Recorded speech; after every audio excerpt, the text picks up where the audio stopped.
वहीं बीजेपी राष्ट्रीय अध्यक्ष जेपी नड्डा का उत्तराखंड दौरा है। आज 2 दिवसीय उत्तराखंड दौरे पर जाएंगे जेपी नड्डा। सुबह करीब 10 बजे जॉलीग्रांट एयरपोर्ट पर पहुंचेंगे जेपी नड्डा और विधानसभा चुनाव की रणनीति पर मंथन होगा। उत्तराखंड पहुंचने के बाद सैनिकों से संवाद और संतों का आशीर्वाद कार्यक्रम में भाग लेंगे। अब देखिए, देखा जा रहा है कि उत्तराखंड में जब जेपी नड्डा पहुंचेंगे तो सैनिकों से संवाद और संतों का आशीर्वाद। हाल ही में आम आदमी पार्टी ने अपने सीएम पद का उम्मीदवार जो चेहरा था वो उसका ऐलान किया है और वो फौजी ही हैं, यानी कि रिटायर्ड कर्नल अजय कोठियाल। और अब उत्तराखंड दौरे पर जब होंगे जेपी नड्डा तो यहां पर देखिए जो कार्यक्रम होगा, सैनिकों से संवाद और संतों का आशीर्वाद, यानी कि दोनों वर्गों को साधने के इस कार्यक्रम के जरिए पूरी कोशिश। और नड्डा के आज के मिनट टू मिनट कार्यक्रम भी हम आपको बता देते हैं। 10:30 बजे जॉलीग्रांट एयरपोर्ट पर पहुंचेंगे जेपी नड्डा।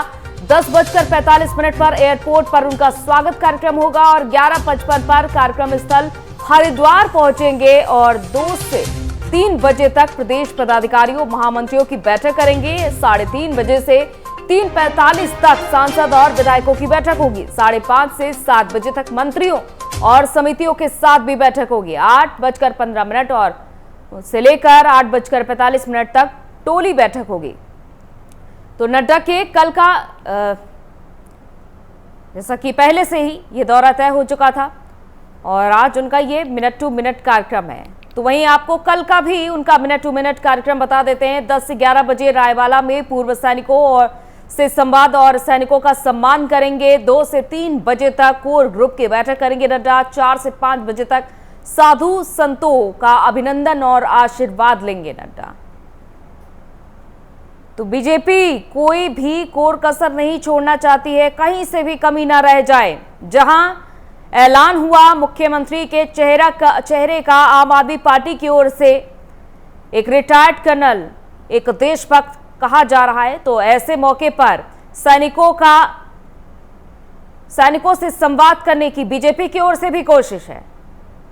यानी कि कोई भी ऐसी चूक ना हो जाए कि जो उत्तराखंड की जनता है वो अब किसी और पर विश्वास जताए। सत्ता में बने रहने की पूरी कोशिश है बीजेपी की ओर से। ऐसे में अन्य पार्टियों के कार्यक्रम को देखते हुए, अन्य पार्टियों के फैसले और ऐलानों को देखते हुए भी बीजेपी की ओर से कदम उठाए जा रहे हैं। अब ये कार्यक्रम होगा सैनिकों से संवाद, जहां सैनिकों का सम्मान होगा। सैनिकों के साथ संवाद करेंगे जेपी नड्डा और इसके अलावा भी उनके तमाम बड़े कार्यक्रम होने वाले हैं उत्तराखंड पहुंचने के बाद। तो आज उत्तराखंड जाएंगे जेपी नड्डा और इसके अलावा भी उनके कई बड़े कार्यक्रम हैं।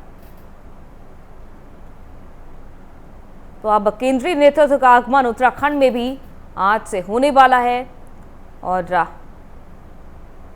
जहां सीएम पुष्कर सिंह धामी के कंधों पर बड़ी जिम्मेदारी है। पिछले 2 मुख्यमंत्रियों के कार्यों का भी जवाब उन्हें ही देना है। तो ऐसे में अब जेपी नड्डा कैसे मंत्र देते हैं और कैसे रणनीति बनाते हैं ये देखना होगा, क्योंकि आने वाला वक्त उत्तराखंड के लिए बेहद ही कीमती है और उत्तराखंड में बीजेपी के लिए आने वाला वक्त बेहद ही कीमती होने वाला है। क्योंकि ये जैसे जैसे वक्त बीत रहा है वैसे वैसे सरगर्मियां तेज हो रही हैं और ये 6 महीने का वक्त बीजेपी के लिए बहुत ही महत्वपूर्ण होने वाला है, क्योंकि कांग्रेस भी जहां अपनी पूरी ताकत झोंकने में लगी हुई है, पूरी तैयारी में, और दूसरी ओर आम आदमी पार्टी भी रास्ता तलाश रही है। पहली पार्टी बन चुकी है वो सीएम पद के चेहरे का ऐलान करके, और एक तरीके से ये भी कहा गया है आम आदमी पार्टी की ओर से कि आप भ्रष्ट नेता को चुनेंगे या फिर एक देशभक्त को चुनेंगे। तो ऐसे में बीजेपी की ओर से ये बड़ा कार्यक्रम होना कोई बड़ी बात नहीं होगी कि सैनिकों के साथ संवाद किया जाएगा, सैनिकों का सम्मान किया जाएगा।